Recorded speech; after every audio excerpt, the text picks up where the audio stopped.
Let us sit quietly for a few seconds, making sure our body is aligned. The body, the shoulders, the neck, the head, the kaya, the griva, the shiva, all being aligned. The body, the shoulders, the neck.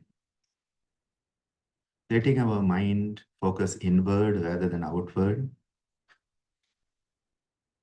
Letting all the sensory inputs move towards who we are, where we are, and what we are doing.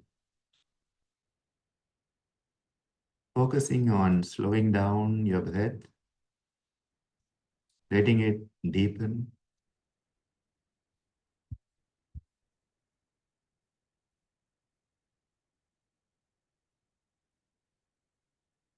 I'll invoke Maharishi Patanjali with our traditional chant. Om Yogena Chittasya Padena Vacham Malam Sharirasya Cha Vaidhyakena Yopakarotam Prabham Muninam Patanjalim Pranjaliranatosmi.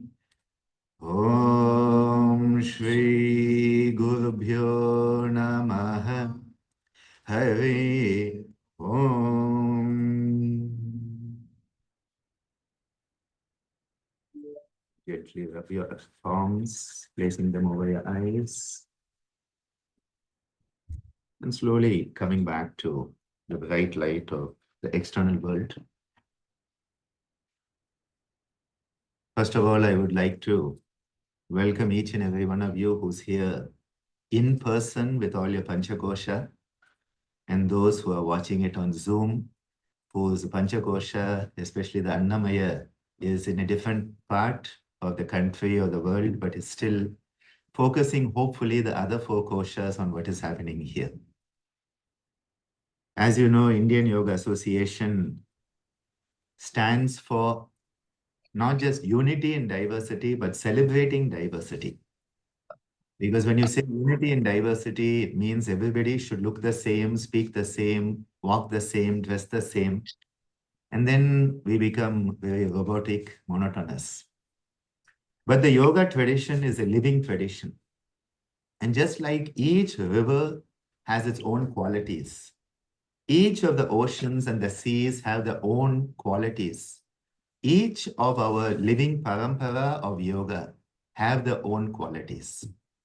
So IYA is not trying to cut off the tall ones and boost the short ones so everybody is the same size.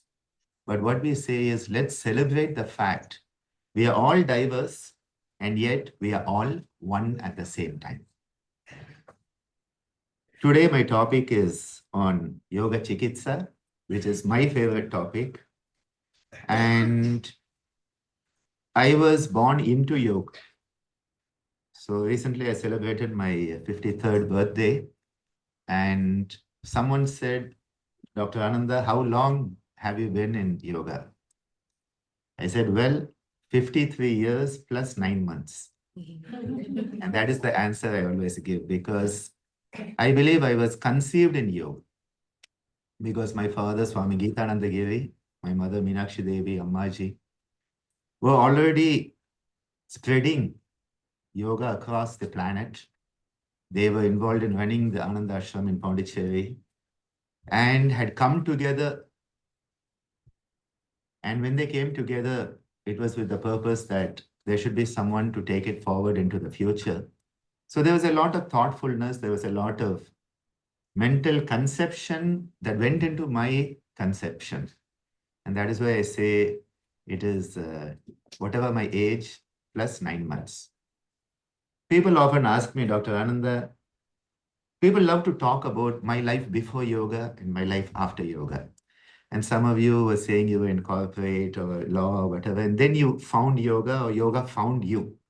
I don't know whether you find yoga finds you. This is actually what happens.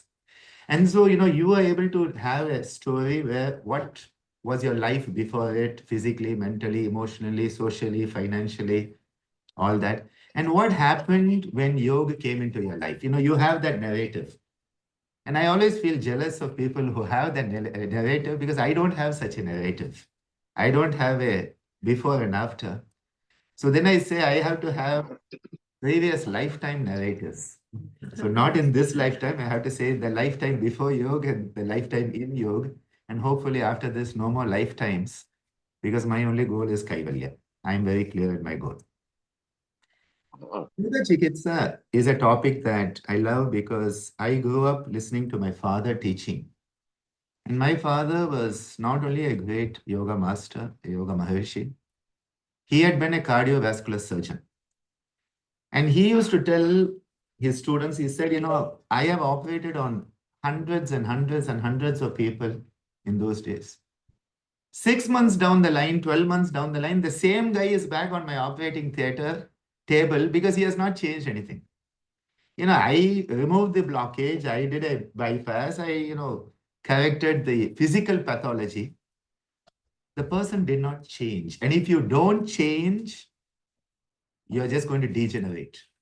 So every moment in our life, we have a choice, either to change or to degenerate. Because unless you're a small kid, small kids are growing. There's an anabolic phase. For the first 18, 20 years, we have that energy. You can eat anything you want. You can sleep at any time you want. You can jump off the cliff and survive. All that is possible. There's what anabolic phase. We then come to the plateau. In that middle age phase where we don't know what we are doing, why we are doing, but we are getting paid for doing it. And so we keep doing it. And then starts the degeneration phase.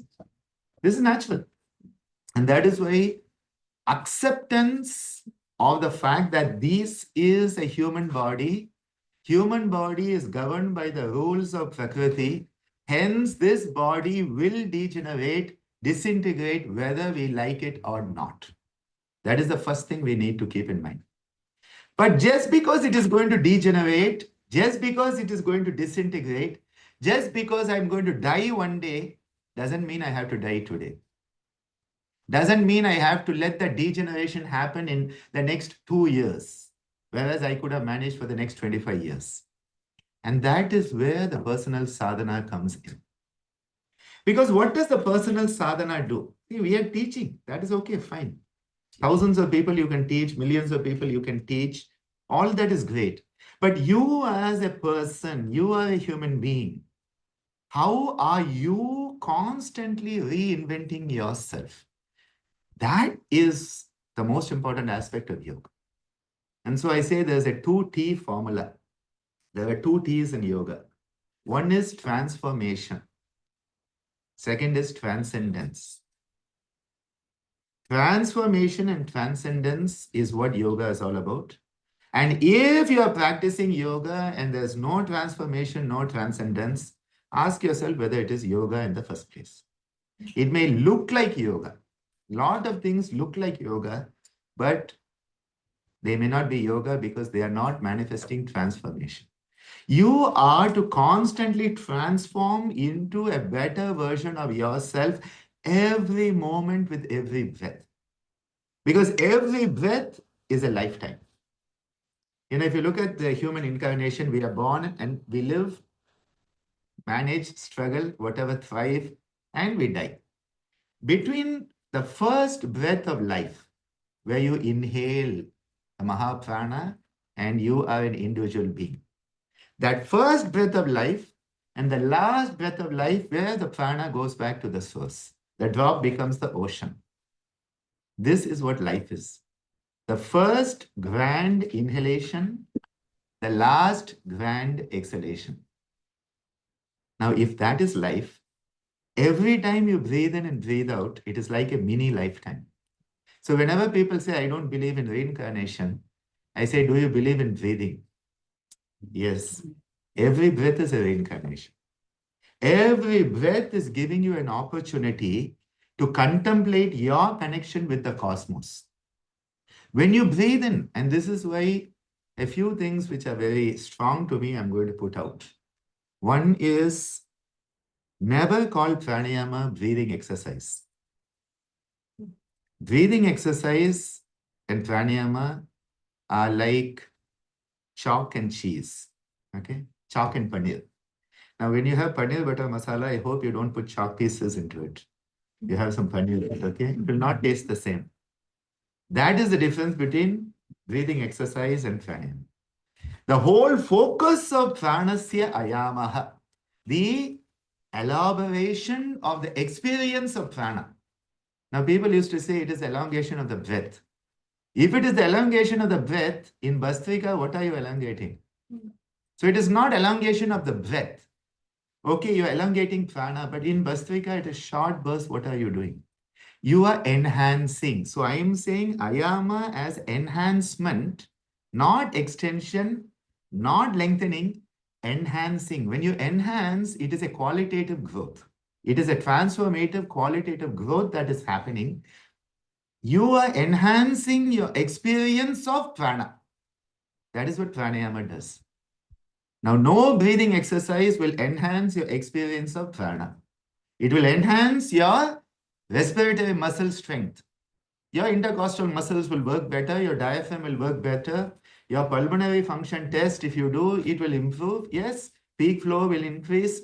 If you are having a breathing disorder and the first second, what we call FEV1, it is the amount of air you breathe out in the first second.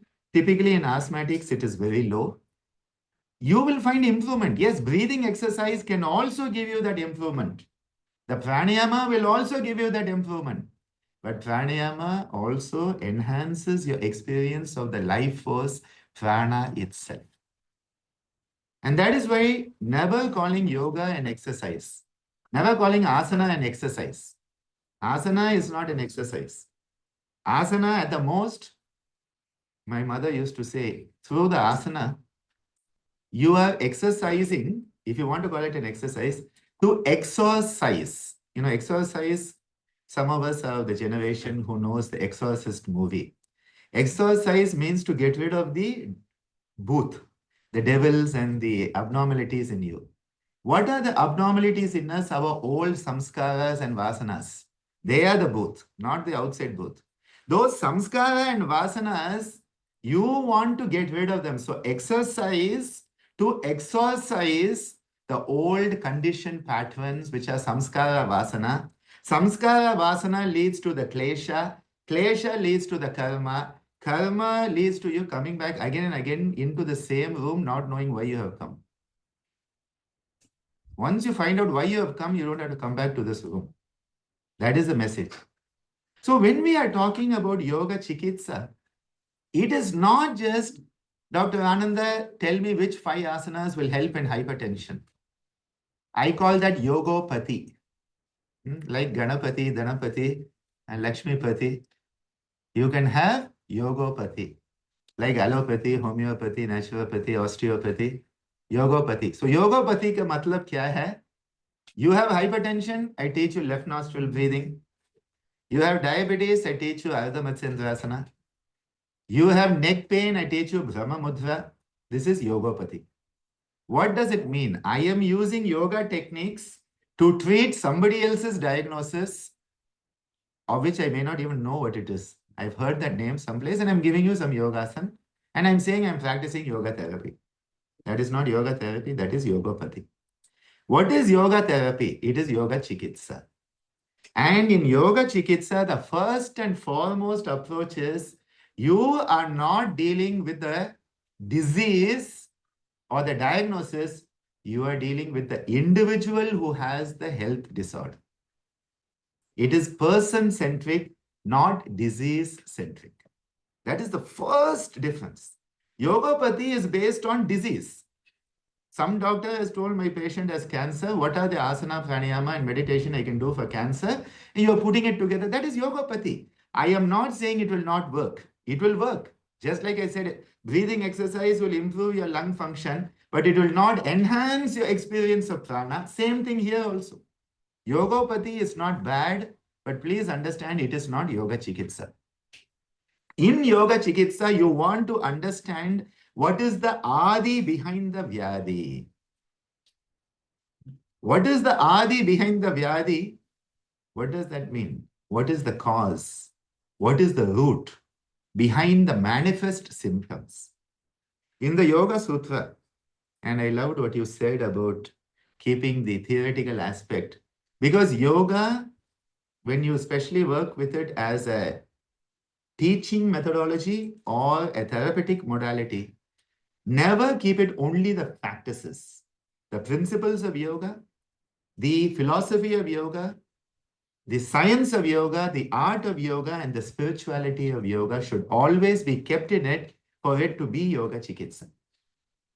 So the holistic perspective is saying, what is the root cause behind the manifest disease symptom? And Patanjali in his Yoga Sutra very beautifully tells us in the Yoga Darshana. He says, there are the antarayas, navantaraya, vyadhi, sthyana, samshaya, pramada, alasya, avirati, bhranti, darshana, alabdha, bhumikatva, anavastitatvani, chitta, vikshepate, antaraya. There are the antarayas. Some people call it navantaraya because it has 9. These, starting with Vyadi. Vyadi is the first of the obstacles when you embark on your sadhana. And even if you don't embark in your sadhana, in your life, which is your sadhana, Vyadi will always be an obstacle. Why didn't you come to work yesterday? I was not well. Why didn't you do what you were to do? I was not well. Why are you not doing what you should do? I was not well. What happened to you? I am not well. The first excuse, we all give that. I stopped giving excuses long time ago because my father used to say, no excuses allowed. That was the rule in the ashram. No excuses allowed. Why are you late? I had an accident. Why did you have the accident? Accident, Swamiji. Why did you have that accident? Because your mind and body were not in the same place at the same time. Somebody else's mind and body were not in the same place at the same time. And hence, what happened? There was a disassociation. That disassociation led to a state of dvitiyam. Dvitiyam leads to disease. So, what is the first disease? Dvitiyam. It is said in the Brihadaranyaka Upanishad that bhaya, fear. Where does bhaya come? From dvitiyam. If I feel all of you are one and I am one, I have no fear of you. But if I think, oh my God, I'm going to this room and all these people are there, and what if they do something to me? Even before coming in the room, my stress responses got triggered. Bhayam is the result of dvitiyam, duality. Thinking that you are different than me. And today, the world today, yesterday in my talk, I said that the world is fractured today. The world is fractured today, and the only glue that can put it together and make it Purnam again is yoga. I don't know of any other methodology. If you want the fractured world to come together again, we need yoga in whatever form. If it is a sport, yogasana sport. If it is a therapy, yoga chikitsa. If it is a personal sadhana, yoga sadhana. If it is abhyasa, whatever you want to call it. But the spirit of yoga, which is the spirit of integration. So my father used to say, the first disease is a sense that I am different than the world in which I live. I am different, the world is different. I am different, you are different. I am different, my family is different. I am different, your community, your religion, your food habits, your dressing habits is different. And ultimately, it all becomes, you know what? The mind says, I am different, this body is different. The body says, if so, you are different than me. Mind and body become like two people who hate each other, having to live together in a single bedroom flat in Delhi. How will it be healthy? Neha ji will get a lot of clients because of that. See, what happens is that we are not comfortable in ourselves. We are not comfortable in our own skin. We are not comfortable where we are because we are always comparing to somebody else. You get a job, you're very happy. You've got a job. Now you get to your job. You have been appointed assistant professor, 80,000 salary. You're very happy. And net qualified. All that. UGC net qualified assistant professor. People will enjoy this one. You get to your job, you have got your appointment order. What do you have? You have 80,000 salary, you have a job, एक desk भी है, एक office भी है. But then after getting there, first half an hour, you are very, very happy. And then you start talking to your colleague, assistant professor. And you find out they are getting paid 85,000. गया आनंद तो दुख में हो गया. Sukhananda became Dukhananda. Why? I am also assistant professor. I am also UGC net qualified. Why you are getting 5,000 more than me? The moment you start comparing to anyone, you have started the process of depression. Then people say, Dr. Ananda, shouldn't I want something? Yes, you should want. Shruti, Praveen, please come. Yes. You know, they said, you mean I should give up everything? I say, yes, some days I also want to give up everything. I am looking for a nice cave in the high Himalayas. Okay, so in case you all can find me one, tell me. I want a nice cave. The only condition I should have Wi-Fi. Okay, online class there, so I need Wi-Fi. A cave is all I want. We all want that. See, the problem is, doesn't mean you should not want things. No, yoga is not saying you should not want things. Yoga is saying don't be attached to what you want. Dharmartha kama mokshanam chaturvida purushartham. If you live your dharma, automatically artha, kama and moksha will happen. From where I come in Tamil Nadu, we have Thiruvalluvar. He has given Thirukural, 1330 verses, 133 chapters of 10 verses in each. He has talked of three parts, Aram, Porul, Inbam. That Aram, Porul, Inbam are Dharma, Artha, Kama. He did not talk about moksha. So I used to wonder why this guy, he has talked about such wise things. He is a great man. Why he left out moksha? And then I realized if the first three you do, the fourth will happen automatically. 3 plus 1 bonus. Buy 3, get 1 free. That is the universe. It is actually even better, not buy 3, get 1 free. You just live one, all the other 3 will come. Live your dharma, swadharma. That is why Krishna says, Shreyam swadharma. You live your dharma, who you are. Don't compare to somebody else. So, Dr. Ananda, I should not want something. No, you can want. But you should work for what you want. Yogyata hona chahiye. And again, Yoga Sutras, what does Patanjali say? Dharana sucha yogyata manasaha through pranayama. Your mind attains fitness for the antaranga sadhana through pranayama. He is not giving us pranayama to eradicate breathing disorders.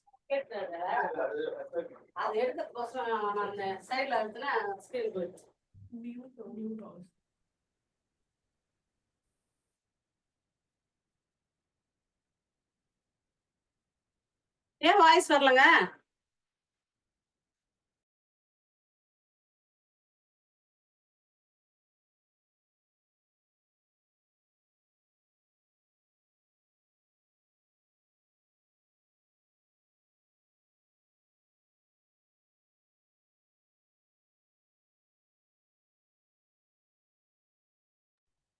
I have unmuted here. Yogyata hona chahiye. Fitness. So people talk of intelligence quotient, then it became emotional quotient, we talk of spiritual quotient.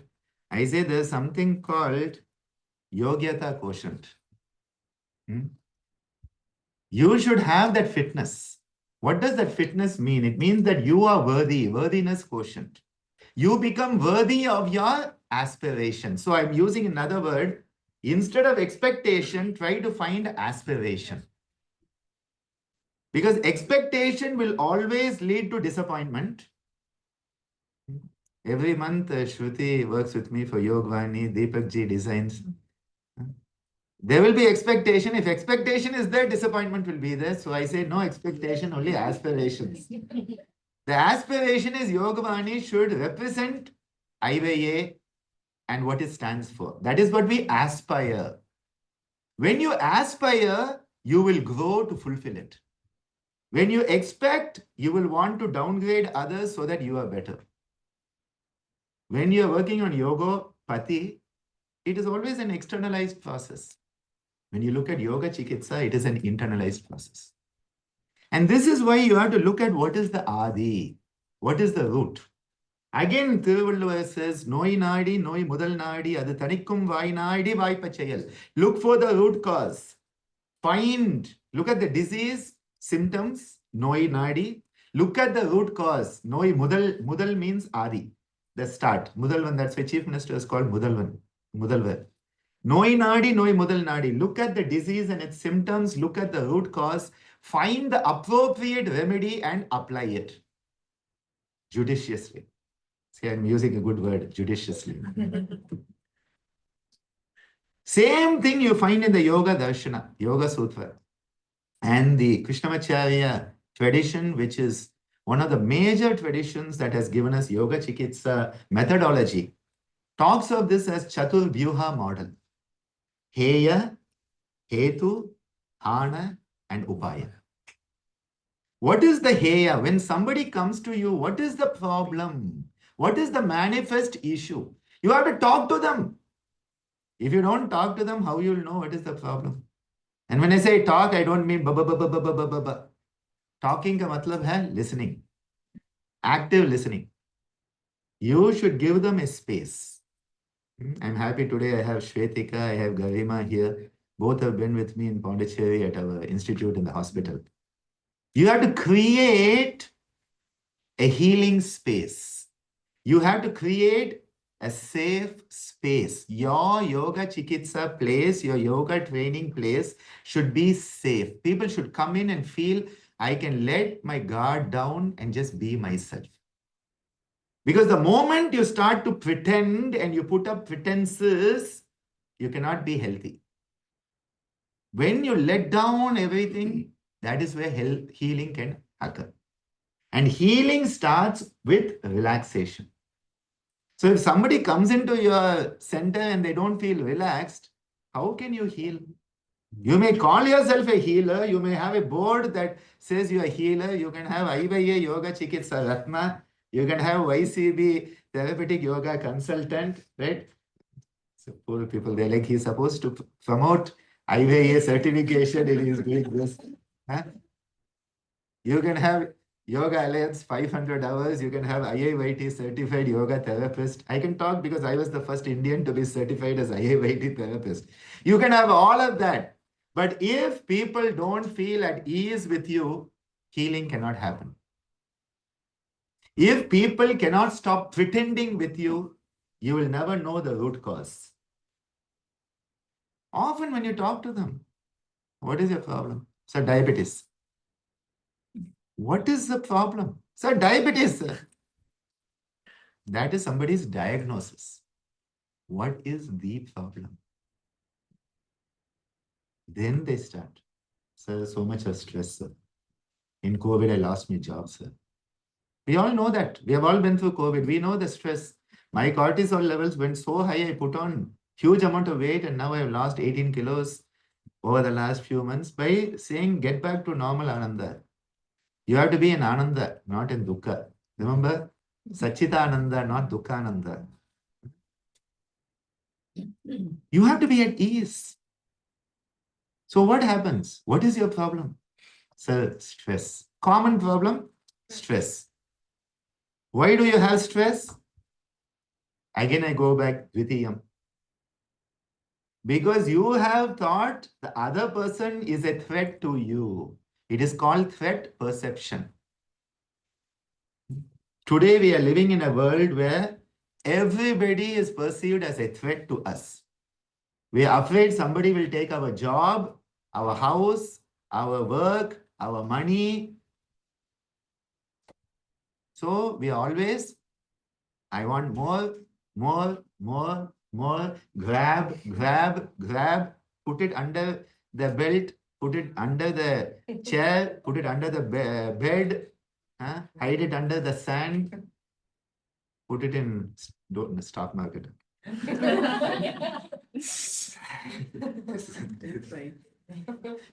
Diwali ho jayega. Even Diwali, what do? You convert money into same thing, stock market, Diwali. What is happening? Constantly we want more and more. The more you're focused on what can I get, what can I get, what can I get, what can I get, you forget to be. Because you only focused on what do I need to do to get more. That is the root problem. Actually, what we need to do is less. Dil mange more. This is this advertising nonsense. Dil mange less. Actually, if you want to be healthy, dil mange less. Because if you scale down your expectation, enhance your aspiration, scale down your expectation, you will be happy. Do you have a roof over you? Do you have a place you can call home? Do you have someone you can talk to in the morning and say, I'm not feeling good today, can I talk to you? Or someone 2 a.m. you can phone and say, I'm not feeling good, can we chat a while? Do you have a vehicle or a mode of transport to get from where you need to go to get there? Are you able to have food when you're hungry? If you have all of this, what more do you need? How much more money will satisfy us? How many more houses will satisfy us? How many more relationships will satisfy us? The more you want, get. Monkeys also do this. Have you seen them? You go to any Hanumanji temple, all these monkeys will be there and all will. And what do? They put it in the mouth and stuff it. As a child, I had pet monkeys in our ashram. There were about 20, 30 monkeys. I was the extra one, plus one. So whenever they escaped, it was my job to catch and bring them back into that enclosure. And so I got to know them very well. Each one, personally, I would know them.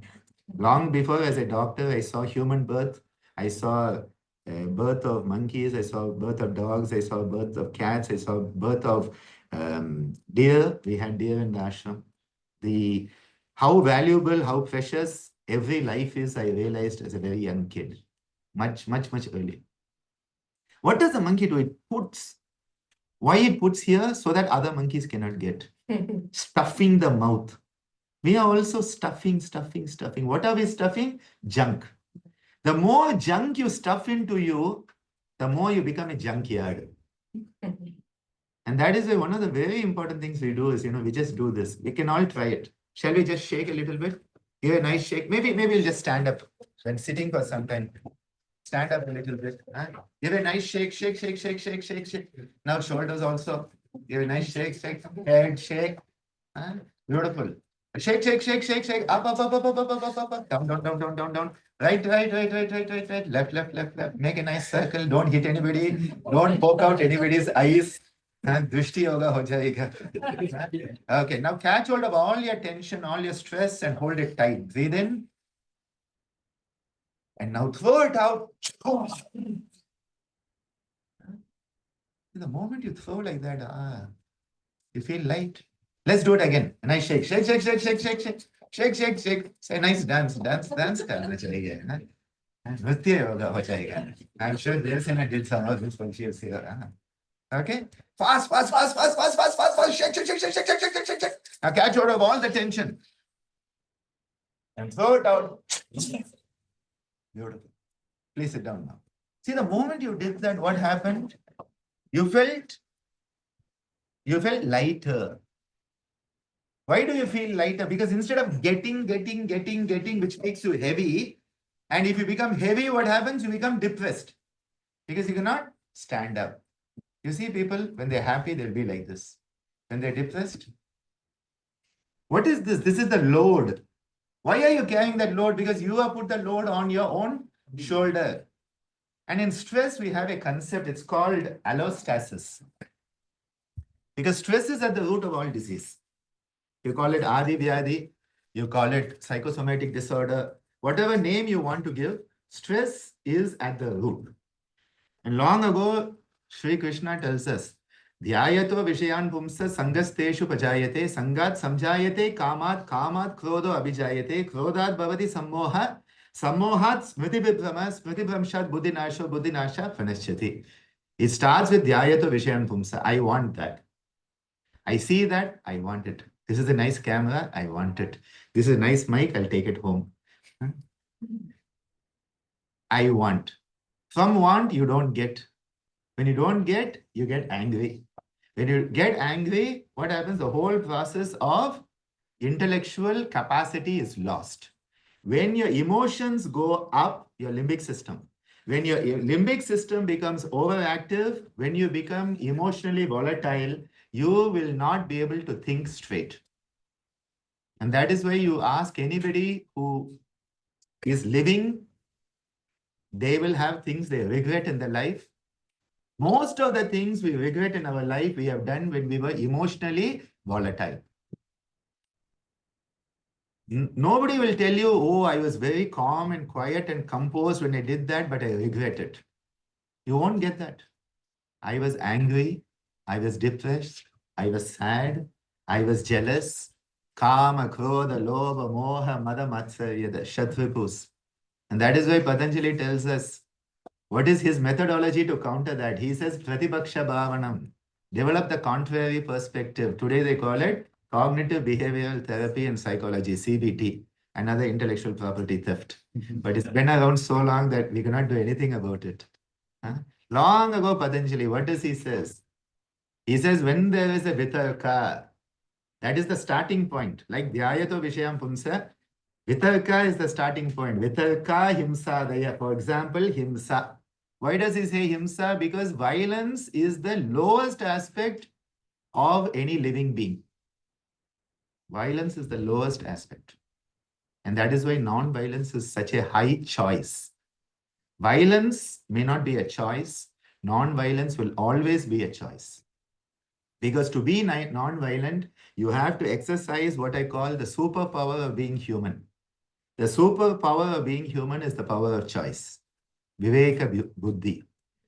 And it is the Viveka Buddhi that the whole yoga is geared. Yoganga Anushtanat Ashuddhikshaye Jnana Deepti Viveka Kyate. That is why Yama Niama Asana Pranayama was given by Patanjali Maharishi.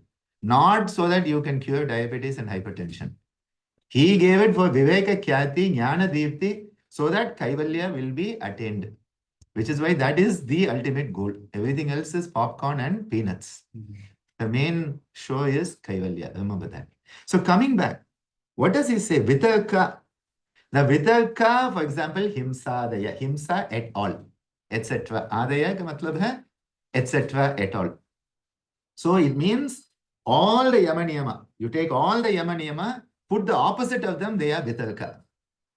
So for ahimsa, it is himsa. So for satya, it will be asat. Like that, you can think about. For sauch, it is asauch or whatever you want to. It is the opposite of the Yama Niyama is the vitarka, the deviant. Vitarka, himsadaya, krita, karita, anumodita. Three types of vitarka are there. One is I am violent. Second, I don't have the guts to be violent. So what do? I ask you to be violent on my behalf. And third, the worst one, which we are all guilty of, violence is done and we keep quiet. Krita, Kavita, Anumodita. The Anumodita is the biggest problem today on the world. Something is violent is happening outside this building. We are coming in. It is not my business why I should get involved. I have to listen to Dr. Ananda's talk. This is what we do. Because we have got into that Anumodita mode. That is also a Vitarka. Remember that. And he says, what is this potentiated by? It is potentiated by the Shatripus. And it is in different levels. Mridu Madhya, Adhimatra, Dukkha Ajnana, Anantapala. Then he talks about Pratipaksha Bhavana. Vitarka himsadaya krita karita anumodita lobha krodha moha purvaka. He doesn't give all the 6, he gives 3, which means he knows the 6. No, he didn't give 6. Patanjali, he was keeping it short, okay, not like me. He kept it short, and so he wanted to make sure that you retained what he told with crisp points. Lobha krodha moha purvaka. Those shatripus, when they come in, your stress levels go up because you become emotionally volatile. In your limbic system, it's called limbus because it is like a circle. Once it goes in, it keeps on going round and round. We have all had that. It's called rumination. Rumination is very, very dangerous. How does it start? He said that to me, or she said that to me, depending on which gender side. Okay, fine. He said that to me. Now you don't leave it at that, right? What did he say? Why did he say? How dare he say that? He keeps on saying this all the time. This is because his family is like that. You know how it goes? Huh? My life is so bad. He just said something like, why didn't, the usual issue I'll take, wet towel on the floor. Bed. On the bed, yes. Okay. Wet towel on the bed. इसका क्या है? Wet towel है. Take it and put it where it should be. Finished. खत्म हो गया. उससे शुरू. You look at all problems, they will start with very, very simple, innocuous, insignificant starting points. That's why I'm saying when you are practicing yoga chikitsa, you have to go back to the starting point. Not the fact that both of them have, punched each other in the nose and have come, one with a broken nose and one with a torn ear and one eye totally black and blue. What was the starting point? The starting point was wet blanket on the bed. This is what happens. The limbic system, once it goes in, how dare. This, it always happens to me. I am no good. Nobody likes me. My life is useless. And then what happens? You go to your workplace. Someone says, good morning, namaste. How dare you say namaste to me? Huh? Who are you to say namaste to me? All the person said was good morning, namaste. And what happens? Hyperreaction. All of this is what is happening. We are becoming a volatile species. And we talk in chemistry, we talk about volatile substances. We have become a volatile species. You cannot say anything without people getting offended today. You cannot do anything without somebody getting upset with you. You cannot walk. If you walk straight, the problem is, why are you walking straight? If you go to the right, why did you go to the right? If you go to the left, why did you go to the left? So that is why what you have to do is what Lord Krishna suggested. After Dhyayato Vishayam Pumsa, he goes through, he has given the answer there itself. He says, Raga Dvesha Vimuktais tu Vishayanindriyascharan. You have to transcend Raga and Dvesha, the Dvandvas. Some people will like you, some people will not like you. Please accept that. The problem is we want that everybody should like us. It's not possible. It is just not possible. There's nobody. I thought at one time many years ago that Sachin Tendulkar had transcended that. And I thought he doesn't have anybody who doesn't like him. And then even he developed people who don't like him. I thought actually at one point, if you asked me, I thought Sachin had actually attained that mukti where nobody hated him. I actually thought he had got to that, and then it starts. For every person who likes you, there'll be at least one person who doesn't like you. Sometimes it is 1:2 ratio also. Especially if you are trying to be good. If you try to be good, don't think that people will like you. Most probably they'll not, because you become a threat. In school, I used to think if I was a good student, everybody will like me. Soon I found out that for my classmates, I was a threat if I tried to be a good student. Because if you are a good student and do everything proper, then because they have not done it, they will get a problem with the teacher. And who has caused it? Ananda has caused it. Because he is trying to be good. So you want to be the teacher's pet. Immediately, kya? You want to be the teacher's pet, you are the teacher's pet, blah, blah, blah, all will start. And that is why my mother used to remind us, be good for goodness sake.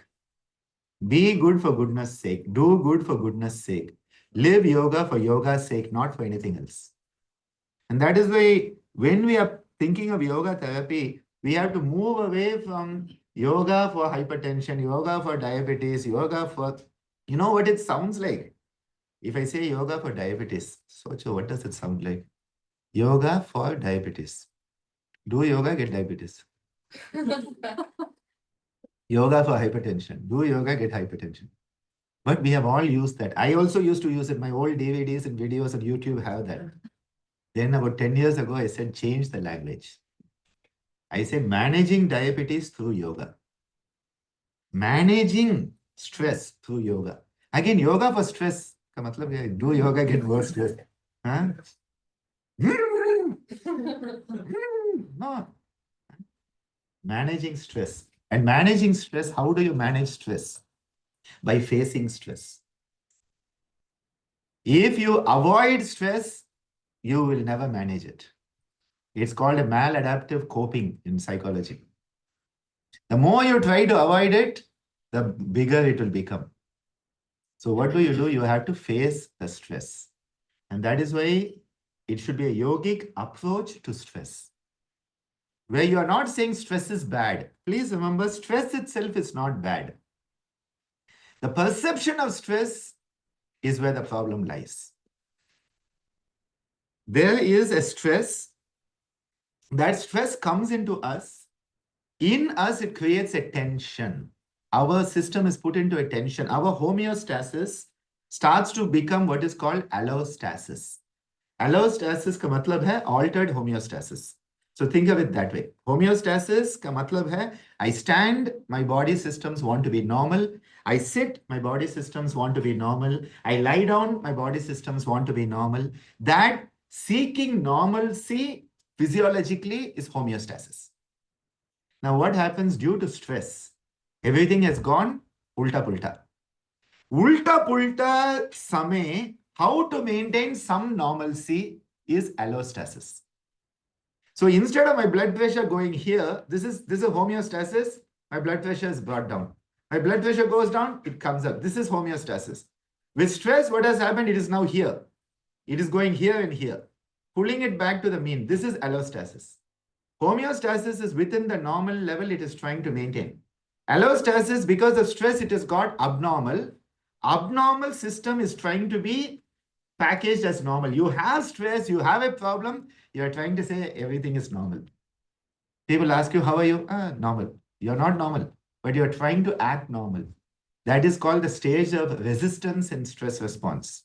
First, there's alarm stage, then resistance stage, where you are trying to resist it and appear to be normal. But what is happening? Allostatic load, but it is becoming more and more. Little bit allostatic load, you are managing. Little more allostatic load, you are managing. Little more, you are managing. Little more, you are managing. And then suddenly, oh my God, I cannot manage, and collapse. Exhaustion.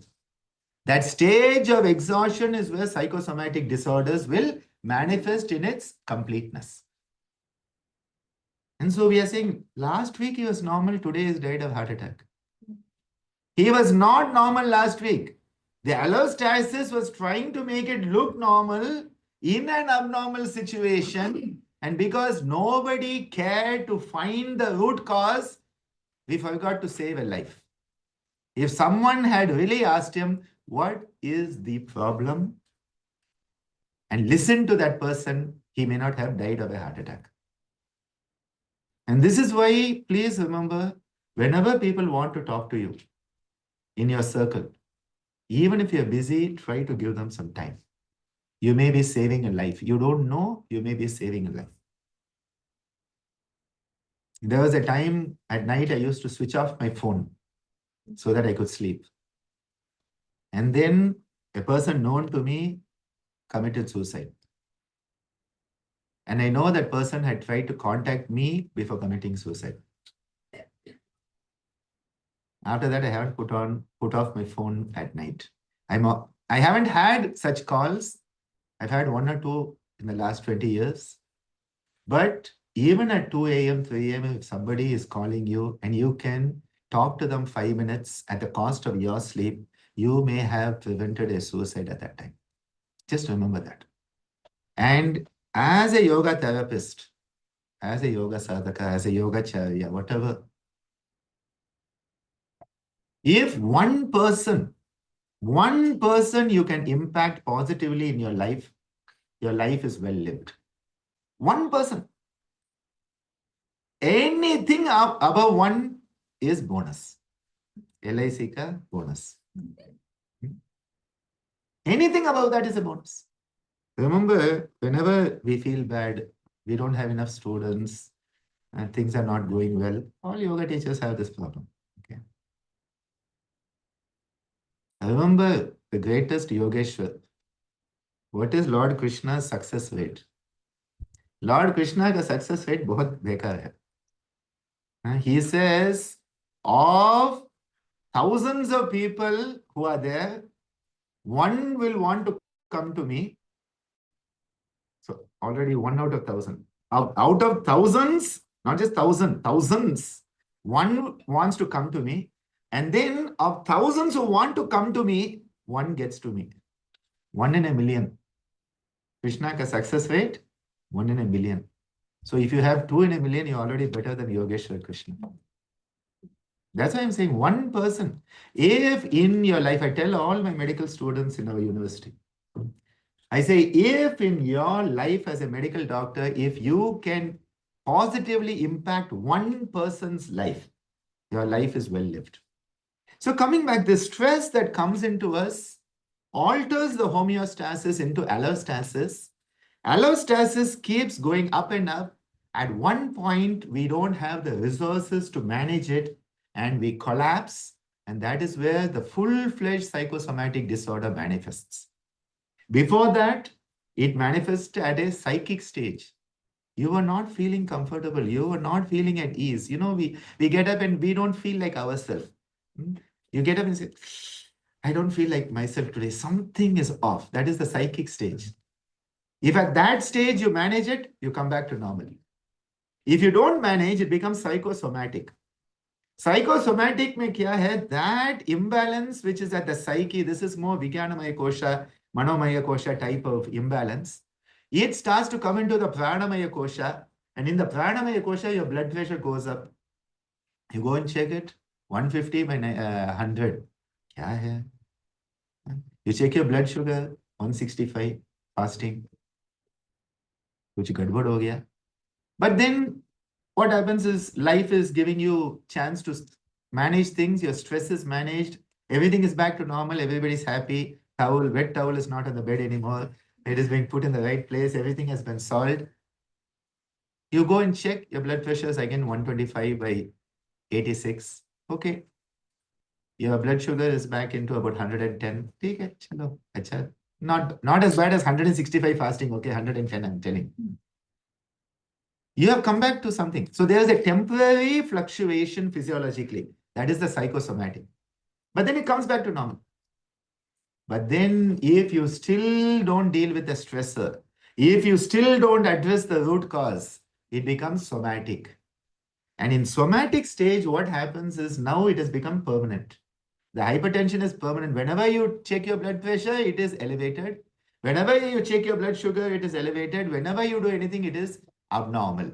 That is the somatic stage. At that stage, you need also medical management. Psychic, psychosomatic, yoga therapy alone is more than enough if you can catch it. Once it becomes somatic and the hypertension is permanent, the diabetes is permanent, person most probably needs some supportive therapy, whether it is allopathy, homeopathy, Siddha, Unani. I leave it to the individual choice. You need something to support it. Now, along with that, the yoga therapy is supplementing, complementing it. So it's part of what today WHO calls traditional complementary integrative medicine, TCI medicine. This is an important word. The earlier word was alternative. Alternative का मतलब है झगड़ा है. And you are different than me, either you or me. Complement का मतलब है we can come together, we can work together. Integrative का मतलब है हम, we are one. That is why I love that word hum, because it's such a unifying. And when you say it even hum, you're humming, it's good for your nasal sinuses and reduces your blood pressure because endogenous nitric oxide when you hum. A beautiful old movie was the Amitabh Bachchan hum, right? I think, I don't remember, was it school or college I watched it? And nothing to do with that name, but coming back. Psychic, psychosomatic, somatic. Then if still you have not done anything, it becomes organic. Here, organic doesn't mean the organic food which is good. Here, organic ka matlab hai organs are damaged. In medical terms, we call it target organ damage, TOD. So if you have long-standing diabetes, your kidneys go out. If you have long-standing hypertension, your brain blood vessels may go out, potentiating stroke. That is all organ damage. Now, in organ damage, you definitely need some hardcore therapies. But if the person has cancer and you are giving them radiation therapy, you are giving them chemotherapy, what medical doctors, how do we look at it? Is that we say we are going to eradicate the disease and we are going to cure you. This is the medical approach. Cure the person. So we do your cycles, whatever number of cycles of chemotherapy, radiotherapy, and we say, now you are cured, go home. And the patient says, I don't feel normal. I don't feel like I'm still myself yet. The doctor says, you are cured, go home. Khatam ho gaya treatment. Sab theek ho gaya. Theek nahi hua. Because they are focused on curing, which is an external perspective. Remember, external, internal perspective is healing. You want the person to heal. To heal means to come back into a sense of Purnam once again. When you can go back to who you were before the disease, that is when you are healed. Do you feel like yourself again? Then you are healed. Till then, it is only cure. Cure is externalized perspective. Healing is an internalized experience. It's an anubhav. And that is why it has to come from inside. An externalized cure will never heal. So if you want to heal, how can you heal? For healing to occur, the most important component for healing to facilitate is relaxation. So my suggestion is that when you approach yoga as a therapy, yoga chikitsa, if somebody asks you, how is yoga working? Irrespective of what is the condition, the medical condition, the baseline is yoga as a therapy facilitates relaxation response. This is the key. You facilitate what is called the relaxation response, which is the exact opposite of stress response. Stress response mein kya ho raha tha? There was a alarm stage, there was a resistance stage, and there was exhaustion. The relaxation response is exactly the opposite. The same pathway, the nervous system, the endocrine system, the immune system. The same three components are used in stress, three components are used in relaxation. But in stress, it is all going this way, red, red, red, red, becoming more and more. In relaxation, it is going the opposite way, green, green, green, slow down, slow down, slow down. Disease, disease, disease, ease. You are resetting your what is called psycho-neuro-immunological and endocrinological pathway. Your thoughts and emotions are the psyche part. Your nervous system, especially the hypothalamus and the autonomic nervous system, is the nervous system part, and the endocrine system and your immune system. During COVID, we saw that. During COVID, so many online sessions. Why did we do? Because we found people were suffering from stress. People were suffering. Why they were stressed? Because of fear. Remember, where does it all start? Fear. Bhaya. Threat. Threat. And so we were not even looking at each other. And, I'll go by her, but I won't look at her because what if I get COVID? We took the social distancing to, they should have called it physical distancing. They called it social distancing. We stopped talking to people. I was told, one of my friends in UK was saying, people on opposite side of the street were not looking at each other. Because they took it so seriously. We had become disconnected. So what happened? Fear. Because of fear, what happened? That fear aggravated the stress. That stress worsened our immunity. The going down of immunity worsened the COVID. So COVID, stress, fear, immunity goes down, more COVID, more stress, more fear, more worsening immunity, and we got caught into what is called a vicious cycle. And that is why in those days, if you look, I made huge number of videos. I said the most important mudra, people were saying what to do. I said is Abhaya mudra. I said fear not. Because the moment you have fear, Bhaya, the whole is triggered. Fear not. Take the precautions. Do what you have to do. Focus on what is happening inside. So, Heya Hetu Hana Upaya. What is the cause? What is the manifestation? What is the cause of it? Now, cause here is not the medical diagnosis, as you would have understood from all of this. It is trying to find out where the problem lies. Is it in the attitude? Is it in the lifestyle? Is it in the relationships? If the problem is in the relationship, no amount of Anulom Vilom will cure the person until you address the relationship. If the person is having job-related stress and you are giving them Shavasana, during Shavasana, the stress goes down, they go back to job, they again have hypertension. You have not addressed that job-related stress. Why? Because you have not addressed the perspective. So the perspective of stress, when there is a stress, the tension comes, how do I perceive it? If I perceive it as stressful, bingo, stress reaction.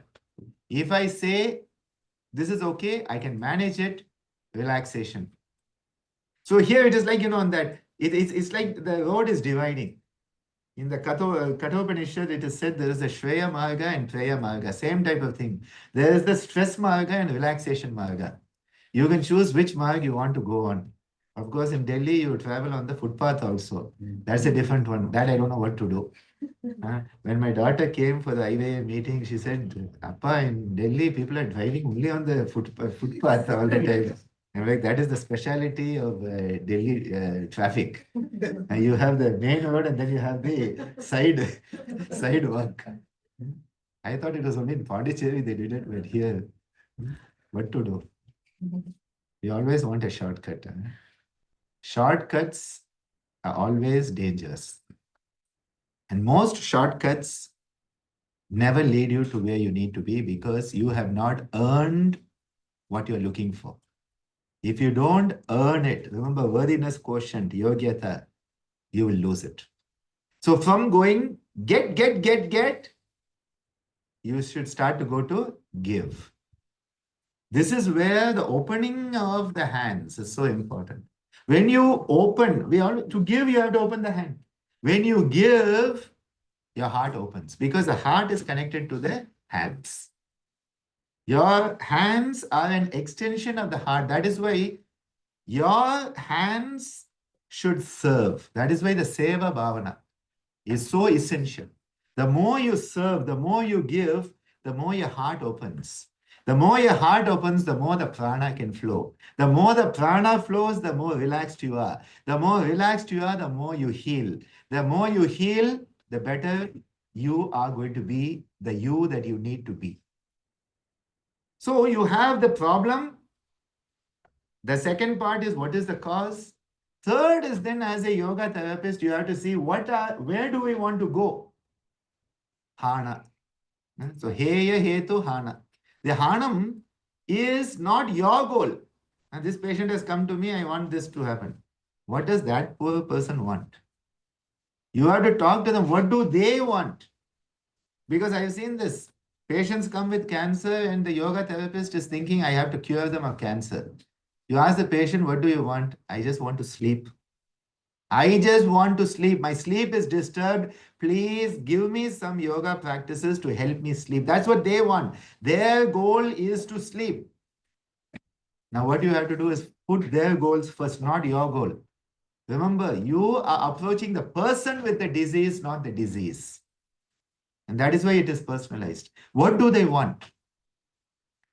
Or what do they want, which is the major goal setting? What is the goal that they would like to set for the next week? What is the goal for the next month? What is the goal over the next 6 months, 1 year? And where do they want to be 5 years from now? Immediate goal, short-term goal, long-term goal. What do they want? What do you think can be attained for them is the second part of it. So shared goals. First is their goal because they are the care seeker. Okay, you are the caregiver. So you should give. Remember, give. Don't forget that. We are so focused on getting, we forget. Give. Forgive and give. Give and forgive type of thing. Live, give and forgive or whatever. You can make a nice pattern out of that. We have to give care. But at the same time, what are the shared goals that you can see? Where do you think that with your yoga practices, this person can be in a week, in a month, in 6 months, in 1 year and 5 years? Can you share it with them? Are they going to work with it? Because no matter one big list of yoga practices you give, if they don't do it, they'll not get any benefit. I have with me Garima here. She recently completed a PhD very beautifully on dyspepsia. To get those patients to come back again for the yoga itself, she lost all her hair at that time. Became white. Now it's becoming black again. Because once you complete PhD, then it can go back to normal. They will not come. You say, what happened? I'm feeling okay, so I didn't come. I'm feeling okay, so I didn't come. That is one thing that happens. I don't have time. So what did she do? She started giving online also. Then they said, well, my net connection is not good. She gave them video recording also. That is how she completed her PhD. If you wait for them to come, they will never come. What do you have to do? You have to meet them where they are. In Yoga Chikitsa, you have to meet the person where they are. You have to find what can they do. It is not about, okay, in light of yoga, we have all those beautiful asanas by Guruji, Iyengarji. Most of us cannot do most of those asanas, okay? You need a certain, in case you think I don't do, I brought this to show, yes, nowadays I'm back to my practice also. We are following in. The people started thinking he only talks about yoga, he doesn't do. I said, okay, remember I also do. Kabhi kabhi to remind karna padega that 53 years plus 9 months is not a short time. People think, oh, Iyengarji in a Trikonasana, he has done like this. So for my patient, I have to do like that. Patient will not get into Trikona like that. He will not be able to do. She will not be able to do. Their knees will be bent. You are lucky if your patient who comes to you can touch the knee, let alone go down to the ankle and the floor. And even if you put a chair, they cannot touch it. That is the physical status they are.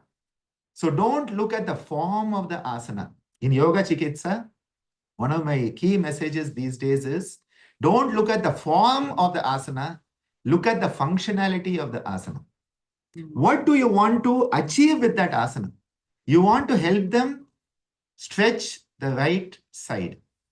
How much can they do where they can stretch it? You want them to bend forward. How much can they do where they bend forward? Functionality. So break down the practice. Are you trying to do a forward bending? Are you trying to do a back bending? A lateral stretch? Is it to be a twist? Now, if you say do Purna Matsyendrasana, the kids doing the Yogasana sport in Indira Gandhi Stadium, they can do it. Patient cannot do. So what do you do? What is the basic twist you can do? Your functionality is the twist. That twist they are doing will give them more benefit than the Purna Matsyendra done by somebody who is, one of those zero figures. But what is happening? We are showing in all our therapy books, in all our media, in all our publications, we show this final posture done by somebody who doesn't have diabetes. The whole protocol images are somebody who doesn't have diabetes, and we are saying all diabetic patients do this diabetes protocol determined by all of us experts sitting on committee. Take people and understand what is the principle you want to work on. You want to bring the top of the body and the lower part of the body together. What is it they can do? Either on the floor, in the chair, on the bed, on the sofa, wherever they can be, go where they are. Reach the person where they are, but don't stop there. Take them where they can be.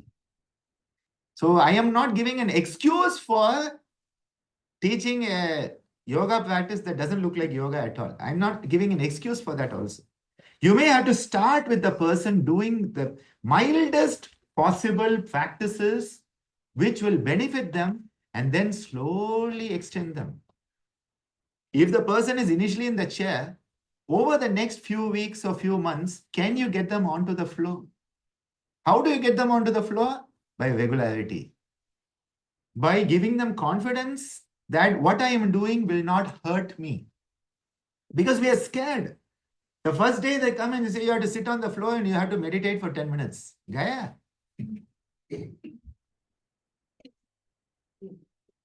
What do you do? Wherever you are, can you find that Sukhasthana inside you?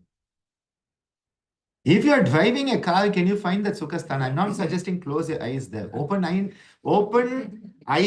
open-hearted, open-brained, driving meditation. That will be a new one. One of my students in the UK, when I put out the Yoga Sutra chanting, it's there on, somebody talked about Spotify, it's there on Spotify, the Yoga Sutra chanting. And they said, Dr. Ananda, I'm playing it while I'm driving and it is so meditative. I'm like, don't go into that dhyana sthiti because, you have to look at the traffic in front of you. You have to realize that there's a place for it, but mindfulness of where you are. What are you doing? Today I'm sitting here. Where is my body? What am I saying? What am I thinking? What is my mental processing? Constantly you are engaging with yourself. Now that doesn't mean I have to be in a Paripurna Dhanurasana to do that. That can be done while sitting in a chair also by having that awareness of how aligned I am. Now if the person can do the Dhanurasana, yes, do the Dhanurasana. If they can do the Vakrasana, do the Vakrasana. If they can do the Chakrasana, do the Chakrasana. But just because in one book it is given that these are the 5 asanas for hypothyroid, you have put them into a Sarvangasana without knowing the neck is already damaged. And then next class they come with a collar or they don't come because you have broken the neck. Because you were looking at the form of the asana, not the functionality. So when as a yoga therapist we are looking at it, always try to understand what is it that your practices are given. Don't just go for Dr. Ananda has given in his book, these are the asanas for diabetes, so I'm going to do that. Don't follow anybody's book. My yoga research mentor, Professor Madan Mohanji, he used to say, the problem with books, he made a very good statement. He said, books are for the obedience of fools and the guidance of the wise. Be wise. The book should only enable you to grow. B.K. Iyengar has given these 5 asanas, so I will only do these 5 asanas for this patient. That Iyengarji could do. Iyengarji was different. He was Iyengarji, so he could do. You are you. Create your own modality, methodology. Experience it, and again, please understand, as a medical doctor, before I give an antibiotic, I don't have to take that antibiotic. Before I give you an injection, I don't have to put that injection for myself. But as a yoga therapist, before giving the practices to others, you should know what that practice feels like. If you don't know what it feels like, please don't give it to anybody. Because you are being unethical. Again, have you done it perfectly is not my question. Have you at least tried to do it? You are suggesting they do Uddiyana Bandha. Have you ever tried Uddiyana Bandha? You have told them do Sutra Niti. Have you ever tried Sutra Niti? No. It is told in that book by so and so. I'm not going to say the name because I don't want to be controversial here. That book has said do Sutra Niti for sinusitis. So I told them to do. Have you done? No, but I looked at a YouTube video. You look at a YouTube video and you want your patient to do it. I have seen people become anti-yoga because of such people. That the therapist has, person comes with acute sinusitis. At that time, the best thing is to say, wait a few days and then I will deal with you. Or give them some Brahmari pranayama or something. No, no, no, I will teach you Sutra Neti and put the catheter up their nose. Did it? Person had bleeding, worsened the sinusitis, had to go to ENT specialist to get things done.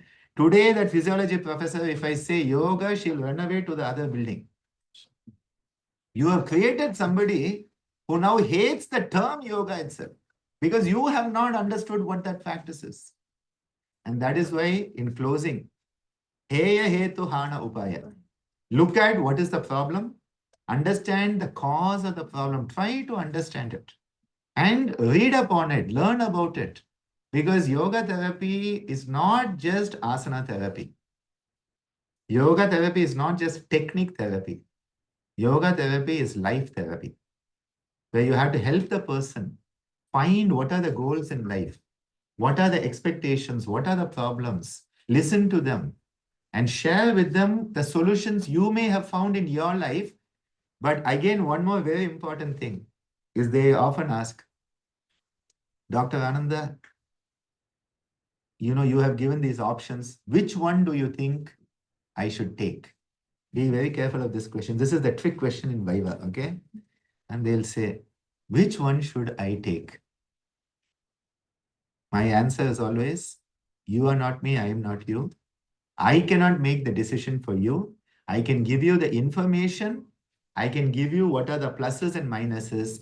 But ultimately, you have to make the choice for yourself on which path you want to walk. I cannot choose for you. Same thing I bring into my teaching.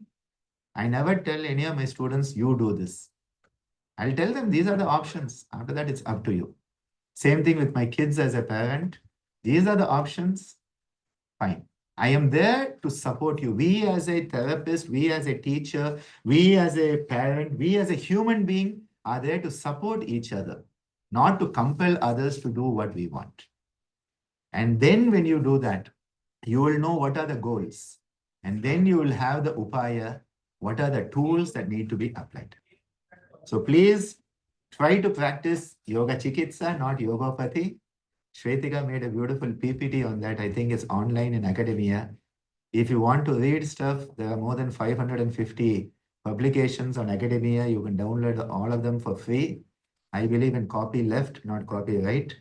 And the other thing is the thousands of videos on the YouTube.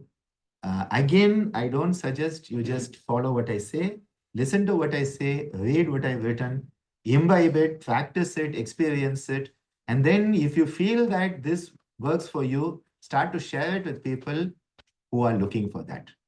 But never ever say that this is the protocol for diabetes, this is the protocol for hypertension. This whole idea that we will create a standardized yoga protocol is totally wrong. We are not standardized human beings. We are not standardized human beings. We are unique human beings. And that is why we need unique protocols for each person that which will suit that person, not just something that was made up by 5 experts who came together and put together the camel. They say the camel is an animal put together by experts. And then you'll end up with that blind men who looked at the elephant. And one said this trunk is looking like a rope, and the other said that looks like a fan, and this looks like a pillar. Each one found something, but not one of them understood it is an elephant. And even if you put all of the findings together, it is still not an elephant. That is the problem with all committees. No committee, I'm sorry, I'm on a lot of committees, and you're also in the Delhi committee, but no committee has ever really put together something which is holistic. I'm sorry, but that's the truth. Because everybody will bring their perspective, and then for the sake of uniformity, diplomacy, democracy, we put all the findings together and we create a document. But the document should be for our guidance, not for obedience. So thank you so much for having me here today and listening to me. And if there are any questions, I think we could take a few questions. I don't know what is your time schedule. Yes. Sir, after listening to you, I'm so grateful. In fact, from my experience, what I feel, we are all householders, right? We have a lot of duties. So, as you were saying, teach the person should understand the condition and everything. That's very true, sir. Nobody has time for that, for your thing that you have read in some book or you have finished your course and you want to apply. You cannot make them guinea pig. As simple as that. Because whatever teaching I am doing, everyone is under stress. So their SNS means sympathetic system is always active, fight and freeze mode. So for them, the only thing for me is mantra chanting, something which I can give them as a holistic point. And it is really a paramount problem. It is not saying, I'm not saying this group of category is very happy. They need some different asanas. No, everyone into this vicious circle because of the kleshas. Because of the kleshas, we are. So we should improve our journey in what way, whatever you have said. Each word is so wisdomful. I can relate to it. And whenever I have that thing, you are not happy, you are under some kind of stress. As simple as that for my thing as a stress definition. You see, suppose you are a householder, you are working something, you see some house visit fall, you will automatically be back. Exactly. It's a very normal reaction. But then you have to make that in a parasympathetic mood through different. So that is important. And then that comes under the yoga. So true. Which I could just it, and I'm facing it in day-to-day life. I'm a householder. Yesterday I had to take, I'm coming from airport, sir. I thought I should not be able to attend your in person, but I came. Thank you. Thank you for being here and sharing that. I think, one of the key elements is help people to breathe. And, Sri TKV Deshikachar, he said, if you can breathe, you can do yoga. And I think, start with the breathing. Again, I think, the problem is asana got very good public relations in the early days. And so everybody has equated asana and yoga. So yoga therapy also, we think we have to do some asana for some therapy to happen. Most of the time, even if you just start with breathing, you have already helped the person. Then you see what they can do. And again, I'm not saying that only breathe, but breathing is a good place to start. Second thing is chanting. And I like the fact that Neha ji, you brought up the Ganesha Atharva Sirsha. One of my favorites. That's why I was smiling when you said it. It is from the Atharva Veda, which is the root of all Tantra, which is the root of all Yoga Chikitsa. And that is why such chant, when people can chant it, help them chant, you will reduce the relaxation response. If they cannot chant and they love hearing it, play it for them.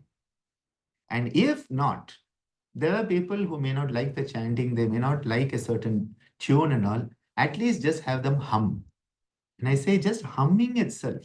If people don't want to chant mantra, if they have whatever reasons, humming itself is one of the best things we can do to reduce that relaxation response. I think we had a hand up there. Yes. So I lived each word of you today. Whatever you told, I was just trying to understand and grab it. One point you said that disease, how they go from psychic to psychosomatic to somatic. So when it goes to psychosomatic to somatic, when you are applying medical support also, and also doing yoga, can it come down? It can come down because what we have seen is over the last, of course, I have been working in this the last 30 years, hardcore yoga therapy research. And last 15 years at our university in Pondicherry, it's a medical university. What we find is that the moment you add the yoga to such conditions, two things happen. One is the outcomes are better. So say the blood pressure was coming down by 10% with the medicine, then it comes down by 20%. This is one thing you find. Second thing, the dosage of the medicine can come down. Now, if you start to reduce the dosage, eliminate the dosage is the goal. But even if the dosage comes down, along with the dosage coming down, side effects come down. Because in chronic conditions, the main reason people stop medication in chronic condition are two reasons. Side effect of the medicine, cost of the medicine. So if you reduce the dosage, which happens, you have reduced the side effects, you have reduced the cost. So what we are suggesting to the medical doctor is, we are not a threat to you, we help patient compliance to your therapy. And so it does happen, not all the time. Not all the time, but it does happen. It is done seriously. It can. With, discipline. Discipline. And this is where the therapist has to communicate with the doctor so that the doctor knows what is happening. This is very important. And when you communicate, so when you communicate with the medical professional, you have to speak the medical professional's language. Right. But then when you are setting the yoga therapy protocol, you have to use the yoga therapy language. So I ask my students, I say, what is the guna imbalance? What is the dosha imbalance? What is the prana imbalance? That determines your yoga therapy protocol. But when you talk to the doctor, you don't say his apana vayu is hyperactive and the Muladhara chakra was out of the... They will not talk to you again. They'll think some crackpot has come into my office. So there you have to say the diabetes, you have to talk of neuropathy like that. But that is why we need the language of communication. It's very important. Yes, James.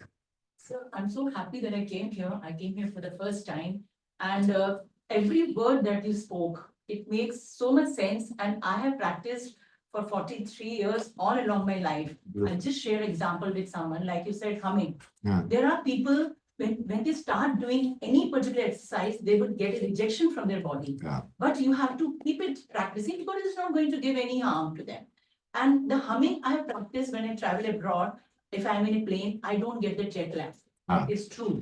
Very much. You don't get a jet lag because there's so many people around. Like someone would say, well, what will happen to the people who are sitting next to you? As such, the plane is making so much noise. Your humming is not going to give any harm to them. Beautiful. So do it. Yes. And believe me, it helped me so much. So true. And then also I was getting my eco test done. Ah. I knew when I climbed one stairs, I'm 64, I'll be 64 now. When I climb stairs, I get breathlessness. I knew that when I get the eco test, something will come up, Yeah. and then I'll get into the, the entanglement of doctors and all. When I did my eco test, that was when I was on the treadmill. I was very deep breathing. Yeah. I did it very meticulously, and my eco test was perfect. Doctor said, no, nothing. I told him when I climb stairs, I get this. No, it's okay.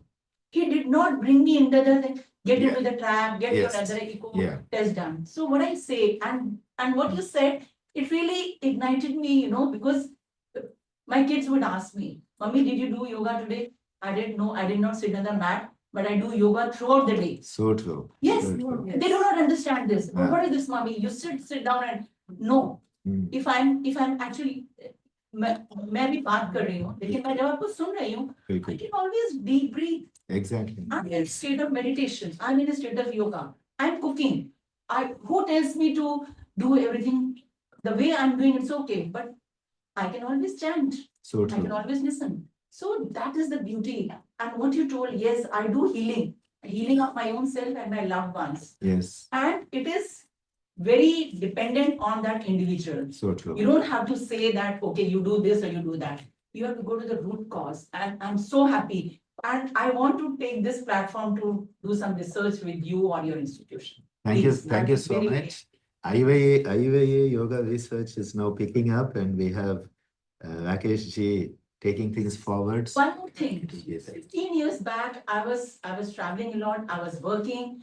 I was like morning, evening, I was like, roaming around and things like that. My children were at home and I was having two painkillers a day for my knee. Now I'm not having a Beautiful. painkiller at all. I'm 64, Beautiful. 54 plus, 15 years down the line, no Beautiful. painkiller, and my knees are very smooth. There is still some limitation, but Yeah. yes, I'm so much better. This is This where is something which I want to. you have brought that functionality into your life. Exactly. And this is what, I mean, मैंने अभी लिया है. Yeah. I became a member. Otherwise, I'm a civil engineer by profession. But I know that yoga can be instilled into each person, whether he's a doctor, whether Yeah. he's an engineer, whether he's a plumber or anyone. We are all human beings. Exactly. So this is where we need to spread that kind of, Thank you. information. Thank you for Yes. sharing. You know, when we talk about culturing, yoga is a process of human culturing. And we are culturing ourselves, which means we are nurturing the better part of who we are. And being mindful of that which is not so good and dealing with it when it needs to be dealt. I like to describe, the Nataraja Shiva, the dancing Shiva. He has the Muyalagan, Apasmara, Asmita at the feet. When he is dancing, sometimes that ego, that represents the ego, it will start to sit up and even try to stand. Then he has to put it down. So while you are transforming, while you are changing, while you are growing, this thing will be there. You have to be mindful of it. And if you're mindful of the negativities, you can manage them better. But I think many people are very mindful of negativities, but forget the positivities. And as you said, to find that positivity in life and take it forward. Beautiful. Thank you for sharing. गुरुजी मेरा मानना है कि जब भी हम इस चीज़ की बात करते हैं कि हमें अपने क्योर किस तरीके से करना है, तो जब मैं पतंजलि योग सूत्र को पढ़ता हूँ तो मैं पाता हूँ कि वहाँ पे यम नियम को बड़े ही सलीके से और बड़े विस्तार में समझाया गया है. बिल्कुल. और किसी पार्ट को इतना एलबोरेट नहीं किया गया है. तो और उसके बाद जब हम सेकंड चैप्टर में जाते हैं, वहाँ पे क्रिया योग में भी मेनली यम नियम का ही एक हिस्सा रखा गया है. तो मैं जहाँ तक समझता हूँ कि यम नियम अपने आप में पूर्ण एक योग है और सभी बीमारियों को जो आप समझा रहे हैं उसमें वो बड़ा ही फायदेमंद है. Beautiful. Actually, many years ago, one of my students from Canada, उन्होंने क्या किया? He took the Ashtanga Yoga and he said it is actually 16 limbs of yoga. He said it's not 8 because he said each of the Yama Niama is one anga in itself. So he said it is the 6 plus the 10. He said it is actually 16 limbs. There's an article on our website. 16 limbs of yoga because, as you rightly pointed out, the importance Maharishi Patanjali has given to each Yam Niyam, he has not given, if you look at the other anga, it is very minimal. But today what has happened is we want a shortcut. Siddha Sadha Asana and we forget the rest. I think being mindful, because there are 4 dimensions of health WHO talks about. One is physical, second is the mental, third is social, and fourth, they include a little bit of spiritual. There's always a gray area with spiritual, but we can say they include now. Ashtanga Yoga influences all 4. Yama Niyama, social health dimension. Asana Pranayama, physical health. Pratyahara Dharana for the mental health. Dhyana Samadhi for spiritual health. So by living the Ashtanga, all the 4 major dimensions that today the WHO talk about, already Maharishi has given us. Yes. And the social dimension is very important. The how we deal with ourselves, how we deal with others. Completely agree with you, sir. तो मैं जो yoga day का जो curtain raiser programme था, तो उस दिन मेरा एक सिंपल सा क्वेश्चन था सभी गुरुजनों से कि आपने योगा डे का जो प्रोटोकॉल बनाया है उसमें सभी यंग उसमें दिखाई देते हैं, बट मुझे उसमें यम नियम कहीं नजर नहीं आता, या मैं जानना चाहूंगा कि वो कैसे उसमें किया गया है उसको. Yeah, actually, इस पे क्या है? The same problem that when you make a committee and you make a protocol, we want to see something demonstrated. So demonstrating the Yam Niyam is becoming very difficult. But while they are doing the common yoga protocol, while they are doing yoga day countdown and all, there should be definitely an elaboration of the importance of Yam Niyam. But protocol mein, how do you say, okay, we all sit and do ahimsa, it is difficult. Hence, committee, they put practices that can be seen. See, even when we talk about meditative practices, dhyana, and again, one more thing I want to make clear here is, dhyana is the heart of yoga. Dhyana is not separate from yoga. Now, today, what is happening? We are celebrating Yoga Day and we are celebrating now Meditation Day. Yes. I feel we should be a bit more careful there. Dhyana is the heart. Because in America, what happened when Dhyan went to the West, it became meditation, mindfulness, mindfulness-based stress reduction. So today they use terms like yoga and meditation. I feel that from India, we should not say yoga and meditation. We should just say Dhyan is the heart of yoga. Without Dhyan, there's no Antaranga yoga at all. So this separation should not be there. Otherwise, today you find yoga and meditation, yoga and pranayama. I don't think they'll say yoga and asana because asana is yoga. It is yoga is purnam. In that, all of this is there. I have a few more moments. And Hey, namaste. it starts from the breathing. And in Art of Living, Gurudev has given this breathing technique, Sudarshan Absolutely. Kriya. Absolutely. As ma'am was telling, कि painkiller ले रहे थे. My whole childhood was spent in this asthma. I was severe asthmatic. 36 साल की उम्र में मैंने 2003 में सुदर्शन क्रिया किया, and it has transformed my life. Everything. Not only about the way to think about कि जीवन में मतलब मेरा favorite शब्द था ना. How it converted into everything is positive, and it is all about the breathing pattern. The Gurudev has taught us in the Sudarshan Kriya कि वो rhythmatic pattern से ही कैसे life कैसे transform होती है. And as you said कि meditation and yoga ये तो different है ही नहीं. Gurudev always talk about the meditation और कुछ नहीं कहते, सिर्फ कहते ध्यान करिए बस. Nothing else. When you meditate, everything happens on its own. Absolutely. Absolutely. Life itself becomes a meditation. Yeah. And then celebration. Celebration, yeah. Of course. Bliss is important. Sir, Yes. actually उनके point को मैं add करना चाहूंगी. Yeah. यम और नियम बहुत mandatory होते हैं.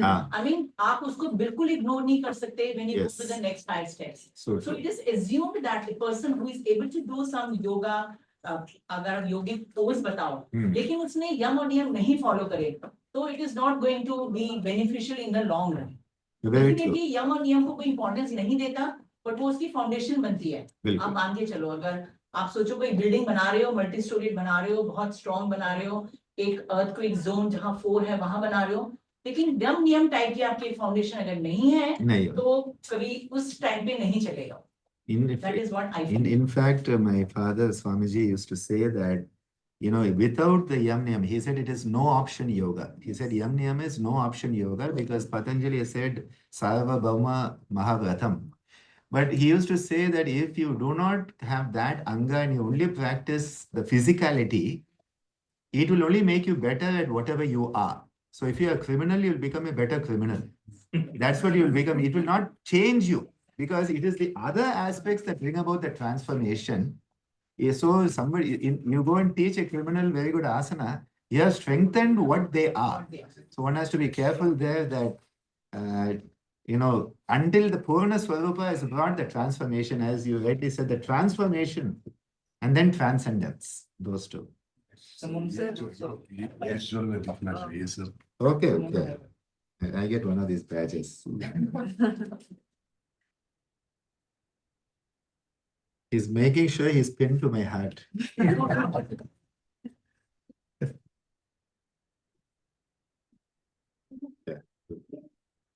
So that's why in Ashtanga Yoga, we see Yam, Niyam. Yes. First is Yam, the primemost is Yam. Patanjali is not saying you go to asana straight away. The first foremost is Yam, Niyam. Madam, Patanjali was clear. We are not clear. What we do, we start with asana. When we start with asana, yeah, that is important. Yes. That is the main question coming on the Yeah. You can. There are some questions on the chat box, I think.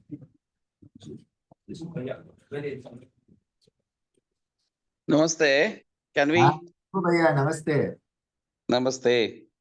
Happy to see that you also have the badge. So I'm the founder of this IYA badge. So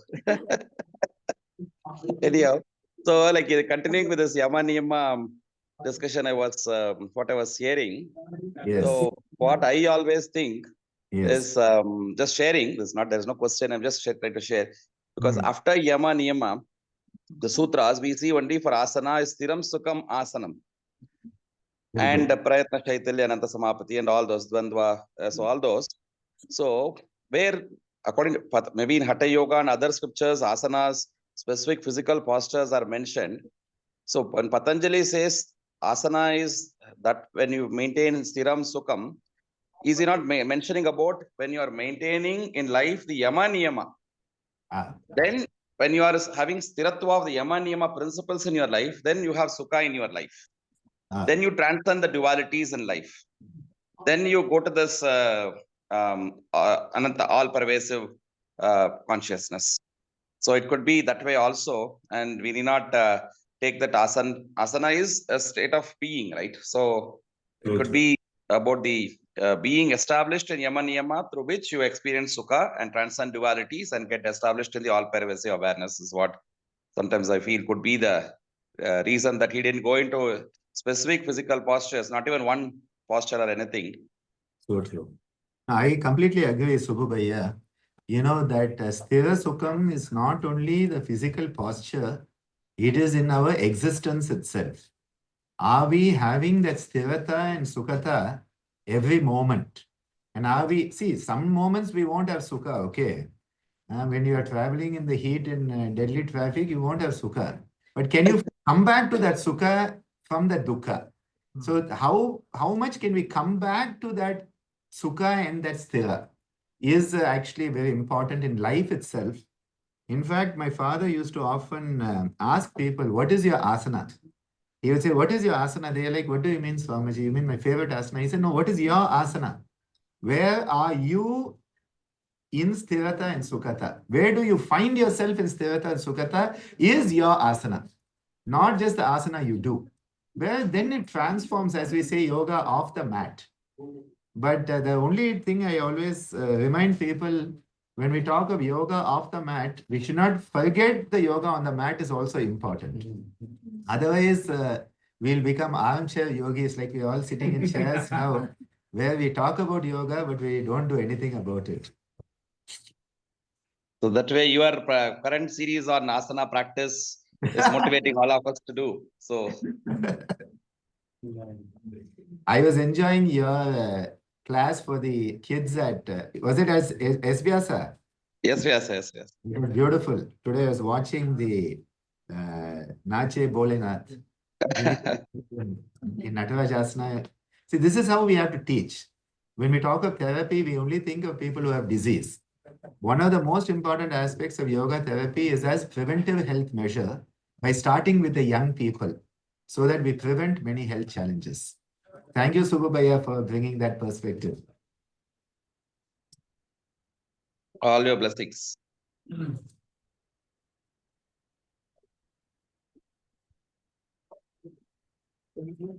Yes. You can take your own photo.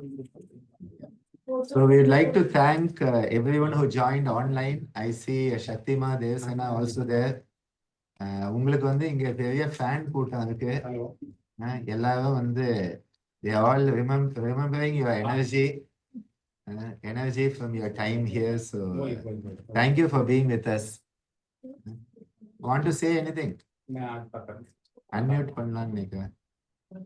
Namaste everyone. Namaste, Dr. Sir. It was so pleasant to be with all of you always. So missing this time, so maybe next time. But happy to be with all of you almost whenever possible.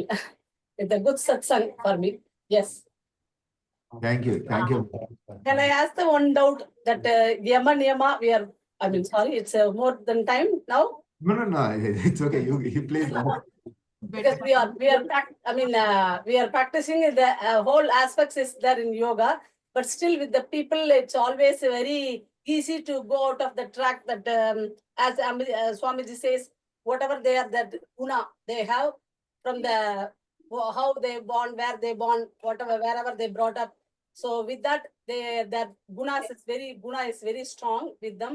So unless they think they cannot change, I know, but still with all the aspects of yoga, what aspect will be helpful to pull the people that not going out of the track that you go building up and easily, because when they are following only the asanas part, like that means Yama Niama, they are not really thinking much, means what aspect will be helpful for them to pull them or think or to change their quality or gunas. It will be any suggestion, please, or to change their quality or gunas. It will be Yeah. any suggestion, please. Yeah, thank you. I got it. Actually, it's a good question. Which is the part that helps the people change?